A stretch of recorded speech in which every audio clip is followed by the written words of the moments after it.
Hey everyone, welcome back. And this is my review of The Legend of Korra Book 2 Spirits, Episode 13, entitled Darkness Falls.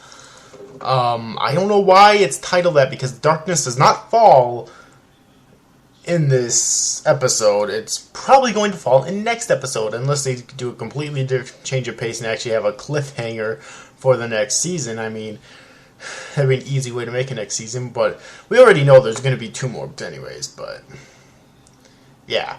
Anyways, though, this was definitely one of my favorite episodes in the season. I thought it was really good. I did have one issue with it, but I'll get into that later. First off, what happened in this episode?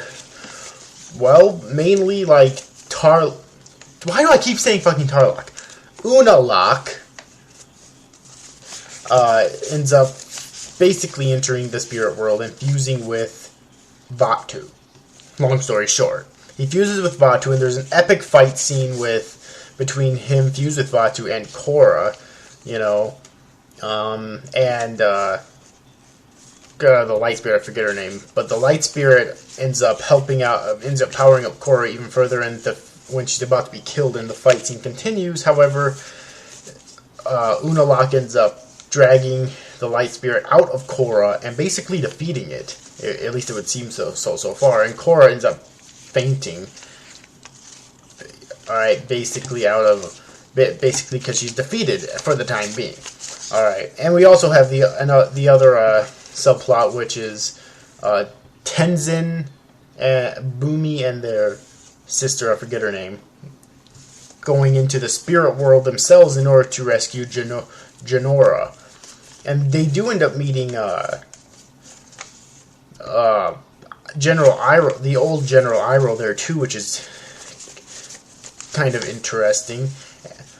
Alright, and they have some words with each other, and then Iroh leaves. And they end up tricking this evil spirit into taking them to the Fog of Lost Souls, I think it was, or the Valley of Lost Souls or something. And this is actually kind of interesting because it's basically a prison within the spirit world for humans.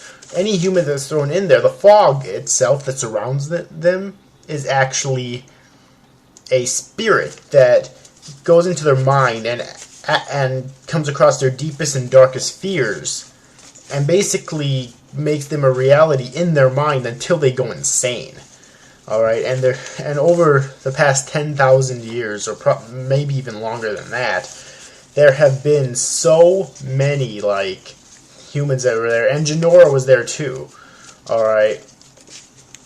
But they do end up saving Jinora, thankfully, and then as soon as they're about to head out, Jinora decides to allow them to escape while she goes to help Korra, because she could somehow sense that Korra was in trouble. Alright, so, that's that right there. Yeah, and while in the fog, Tenzin actually ends up meeting his father. See, this kind of confusing, because, was his father in the fog too? And if so, how did he not go fucking insane? Because it looked like they were speaking in real time. But whatever. It's not a huge deal, just a nitpick, I guess. But anyways, though. And that's pretty much it. We do get Eska and her brother finally betraying Rava, that's the name of the light spirit, right? Yeah. But we do finally get Eska and her brother betraying their father, Unalaq, not by attacking him, but by by allowing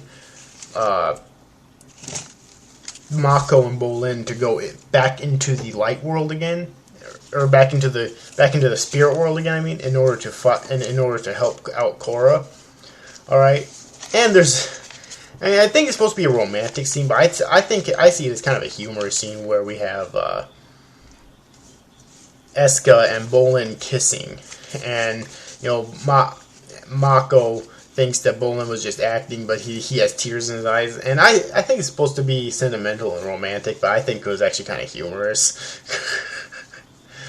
Alright. Yeah, and then at the very end of the episode, we have basically Unalaq getting even far fucking more powerful. He basically turns into this a whole new form, like this red form, really muscular and whatnot, demonic looking form, and grows giant and whatnot. So yeah, like, there is two issues I had with this episode though. First off, things I liked, the animation was incredible, as always, of course. The fight scenes were fucking amazing, you know, and really the drama that they put in here worked out so well. However, I did have two issues with it. One, Unalaq is calling himself the new Avatar, but he's not. In this episode he only used waterbending, and you'd think that by being the new Avatar he would use more than just fucking waterbending. Okay, so I did have a bit of an issue with that. In addition, though, it's like, so far they haven't explained his motive. Why would he want 10,000 years of darkness on the world? Like, they haven't explained his motive so far.